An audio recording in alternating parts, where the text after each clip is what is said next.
कैलाश मानसरोवर की यात्रा में जब हमें पता चलता है कि इसके आगे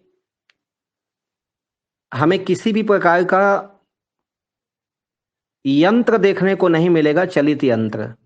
क्योंकि अब हम एक ऐसे पहाड़ी मार्ग की ओर आगे बढ़ रहे थे जहां से हमें केवल और केवल पैदल ही चलना है।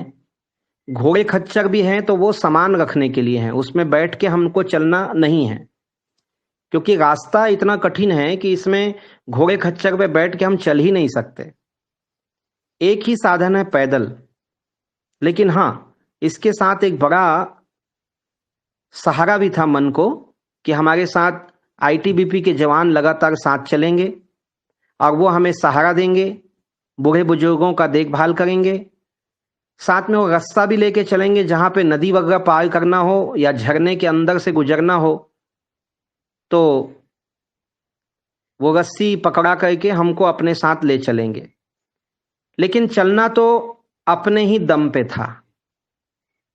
ये अच्छी बात थी कि प्रतिदिन का रूटीन बिल्कुल फिक्स था, तय था। प्रतिदिन की कार्यप्रणाली और समय टाइम टेबल कि सुबह बिल्कुल 4 बजे उठना है, 5 बजे चल पड़ना है और जहां हमको पहुंचना है वहां 11 बजे पहुंच जाना है। 11 बजे के बाद वहां मौसम खराब हो जाता है, तेज हवाएं चलने लगती हैं, बर्फ गिरने लगता है, बारिश भी होती है। लेकिन यह भी तय था कि हमको दिन भर भी बारिश का सामना करना है, इसलिए सबके पिट्ठू बैग में रेनकोट होना जरूरी था। पहाड़ों की चमक और बर्फ की सफेदी से बचने के लिए काला चश्मा भी जरूरी था। ठंड से बचने के लिए कम से कम 4 से 5 परत का कपड़ा शरीर में होना जरूरी था। मैं अपने फाइबर कैंप जो लगा हुआ था उसमें गया जहां मेरा सामान था। मुझे भी बड़ा जोश आ गया।